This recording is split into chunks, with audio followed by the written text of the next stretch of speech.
Nights fame Anna ബെന്നിനെ മോഡലാക്കി photographer Arun Payyadimethil star and style മാഗസീനു വേണ്ടി നടത്തിയ ഫോട്ടോഷൂട്ട് കാണാം.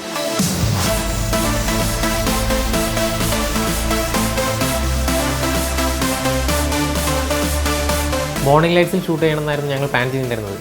പക്ഷേ ലൊക്കേഷനിൽ എത്തുമ്പോഴേക്കും കുറച്ച് ലേറ്റ് ആയിപ്പോയി. ഏകദേശം ഒരു 10 മണിയൊക്കെ കഴിയുന്ന ആ ടൈമിലാണ് ഞങ്ങൾ ലൊക്കേഷനിൽ എത്തിയത്. ബീച്ച് ആയതുകൊണ്ട് അത്യാവശ്യം നല്ല വെയിലുണ്ടായിരുന്നു ആ ടൈമിൽ. സബ്ജക്റ്റിലേക്ക് പാച്ച് ലൈറ്റ്സ് വീഴുന്നത് കൊണ്ട് സ്കിമ്മറും ഫ്ലാഷ് ലൈറ്റ്സും യൂസ് ചെയ്തിട്ടാണ് ഷൂട്ട് ചെയ്തിരിക്കുന്നത്. ഗോഡാക്സിൻ്റെ ലൈറ്റ്സാണ് ഷൂട്ടിന് യൂസ് ചെയ്തിരിക്കുന്നത്.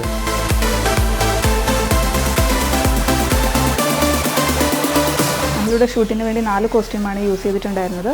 2 കാഷ്വലായിരുന്നു, 2 പാർട്ടി വെയർ ടൈപ്പാണ് ചെയ്തത്. ഒന്നൊരു റോ സിൽക്കിലൊരു ഓഫ് ഷോൾഡർ ഗൗണാണ് ചെയ്തത്. അതിൽ ഷോൾഡറിലൊരു സീക്വൻസ് ഡീറ്റെയിലിംഗ് ഒക്കെ ചെയ്തിട്ടുണ്ടായിരുന്നു. ആൻഡ് ഒരു ലുക്ക് ഏതൊരു കോസ്റ്റ്യൂമിലോട്ടും പെട്ടെന്ന് കൺവേർട്ട് ചെയ്യാൻ പറ്റുന്നത് കാരണം വളരെ ഈസി ആയിട്ടുണ്ടായിരുന്നു.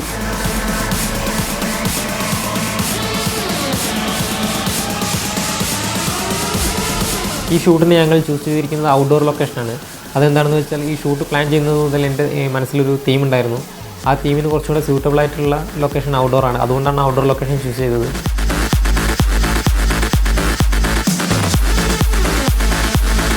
ഫസ്റ്റ് കോസ്റ്റ്യൂംസ് നമ്മൾ ഷൂട്ട് ചെയ്തത് ഒരു ബീച്ചിൻ്റെ ഒരു സൈഡായിരുന്നു. എല്ലാം ഇൻഡോർ ഷൂട്ടായിരുന്നു. അപ്പോൾ അതിന് കംപ്ലീറ്റ് നല്ല കേളി ഹെയറാണ് ആൻഡ് അപ്പോൾ അത് കംപ്ലീറ്റ് ഓപ്പൺ ചെയ്തിട്ടുള്ള ഒരു ടൈപ്പ് ഓഫ് ഹെയർ സ്റ്റൈലായിരുന്നു.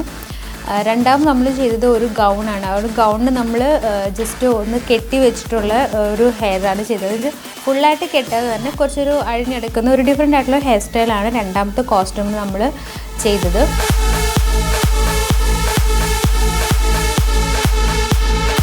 ഫോട്ടോഷൂട്ടുകൾ മുമ്പ് ചെയ്തിട്ടുണ്ട്, പക്ഷേ ഇത് ഭയങ്കര ഫണ്ണായിരുന്നു. ഒരുപാട് സ്ഥലങ്ങളിലൊക്കെ ഞങ്ങൾ പോയി. ഭയങ്കര ഇൻറ്ററാക്റ്റീവ് ആയിട്ടുള്ള ഒരു ഫോട്ടോഷൂട്ടായിരുന്നു.